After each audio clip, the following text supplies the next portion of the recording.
First of all, what's your name? Richard. Richard? Yes. Okay. And can you tell us a little about yourself? Okay.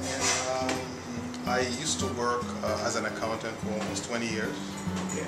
So I still practice it on the side. And 3 years ago, 7 years ago, my son was being born at the Yale Hospital.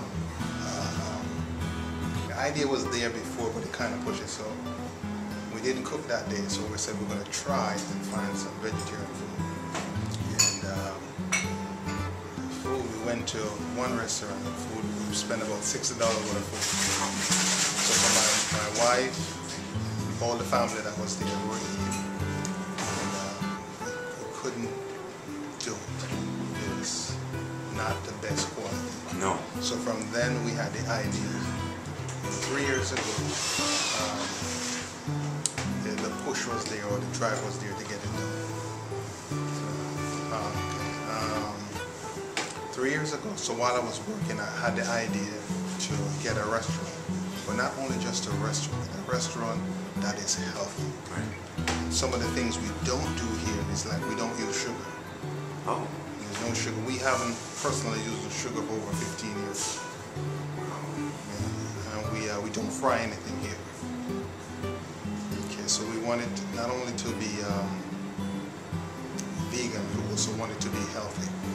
And also in New Haven, we are the only restaurant that is now vegan. So you're the only vegan restaurant? We're the only vegan restaurant in New Haven. There's vegan restaurant outside, but we're the only one right now. When as a matter of fact, when we opened 2009, January 2009, the restaurant, the other vegan restaurant, which is Indian flavor, they closed about 3 months after. Oh wow. Yeah. Business. So they just made space for you guys. Yeah, made space for us. When it comes to vegan food, you know as well as we know that sometimes when you're trying to merge that flavor from the original flavor, whether it be chicken or fish or whatever flavor you have, to try to switch it over to a vegan type of style can be kind of difficult when it comes to textures or flavors. Right. How did your restaurant accomplish that feat? We have that answer all the time. One of the things we did before we actually opened a restaurant, we used to do some catering on the side. Okay. And that also helped us because a lot of people say, the food is so good, why don't you open a restaurant? So that was another push from the side. And we knew if we're going to ask someone to stop eating meat, we need to perfect a taste. Not even equal to meat, but above it. So, because if we're asking someone, change your diet or look at this diet, we can't give them the same because this is why should I eat it, and it's almost the same. And most of them who come in here, their experience, their past experience on vegetarian is down. Right. Because someone didn't know how to cook it. They said, we're going healthy and they don't know how to cook it. So one of the key components that we look for is to have the taste above what people are used to who eat meat. Because we have the macaroni and cheese that we sell. We have someone who's a cheese guru taste it for us or work with us till we get it to the quality that we want. The barbecue bites that we have, we were having one of my friends is Spanish, and they love meat. And 3 times she asked me why she was sampling, is it meat? I said, no, it's not. It's better than meat. Because the taste is above what she's used to, and the flavor is there. So, compared to your restaurant, what sets your restaurant apart from other vegan restaurants? Okay. What makes you guys different? What makes us different is the taste, the unique Jamaican. When we started out, matter of fact, I'm coming back to that question. What set us apart? The customer wanted us to put, when they came in here, they says, we're not sure what flavor vegan you are. So now we were shying away from Jamaican because we just want a healthy vegan. But they insist that we put it. So when we were putting up the signs outside, they said, put Jamaican. So that's kind of set us apart. And we had a news channel 30 from Hartford, drove by, she called us and says, I've never heard of a vegan Jamaican. Neither have I, trust me. So she wanted the interview. She never came for the interview. She called me a couple of times, but we never get together. So once I know the name will work, the vegan Jamaican, then everything we do is to start pushing the vegan Jamaican stuff. And what set us apart, there is none that is truly Jamaican that I know, someone who's Jamaican and cooking a vegan. That's kind of set us apart. Our flavor and our customer service. As soon as I came in here, you welcomed me with a smile, so that was important. That was good. Yes. Actually, going back to one of the things that you talked about, you said you don't use sugar at all. Yes.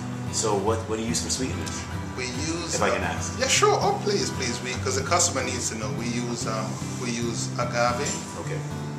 And we use honey. Even though there's some controversy with customers, so what we do, some customer don't care what you put in it to sweeten it. Some customer use agave. So most of the product we use is agave. Very few things we use with the honey, and then we ask them the choice: do you want a honey or do you want agave? Most of them really don't care. It's just those people who are really truly vegan, they want the agave. So we give them what they want. That's awesome. That's good. And we use agave, a little honey, maple syrup, concentrated apple juice, concentrated grape juice, and that's basically it. Great. Are you a vegan? Yes. Great. And how long have you been a vegan? Oh, that long, huh? It's probably 16 years, probably. 16 years. 16 years. Can you please explain a little bit about harmful spices? Well, and harmful why? spices is like cinnamon and nutmeg and anything that is an irritant, like vinegar. We don't use vinegar. And as you know what vinegar does to the system, so we don't use vinegar. Actually, can you explain a little bit why? Vinegar is a double fermented. So you have grape juice, you have wine, and then you have vinegar. So vinegar is like double fermented. And when you hear fermented, it means it's already rotted.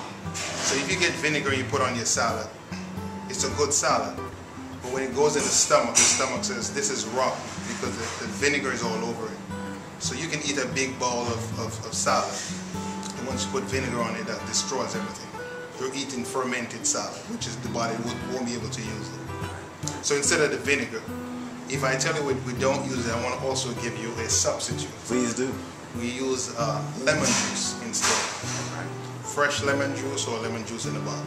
Let's go a little bit into your menu.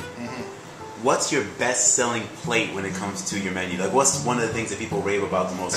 I know you were talking about the barbecue chicken. The four top seller is the barbecue bites, the veggie chicken curry bites, Elaine's veggie ball. Elaine's veggie ball is like the number one, and the vegan and vegetarian pepper steak. Shout out your menu. I like the veggie ball. You like the veggie ball? It's hard to say when they're so good when the taste is, and you're asking the fisherman how is your fish. Excellent, right? Great. Yeah, but I like the my really top favorite is the barbecue bites because I really make the sauce also without vinegar and without sugar. How long have you guys been operating? How long has this place been open? We actually opened, and it was incidentally, we opened the same day Obama was inaugurated. Oh, yeah. Okay. We got our license on the 16th, Friday, January 16th, and we were working all week to get it open. So we said, okay, on Monday, which is the 20th, we said we're going to rest. And then the 21st, you know, Obama was inaugurated, so it's kind of an official date. So in 5 years? Expanding. Expanding, okay. Expanding. Maybe up in Massachusetts, Rhode Island, maybe? Actually, right now we're in the process of negotiating my spot in Boston. Yes. Yeah. Yes. Okay, So great. We'll be looking to open a restaurant there. Awesome. And then one of the key driver behind everything is we're in negotiation with a gentleman who's going to make products, and we're going to be the main distributor in the Northeast. So not only will we be selling it cooked, so if they want it frozen and they want to go home and cook it, they can take it home and cook it. That is that is my biggest goal. If when we reach that step, right.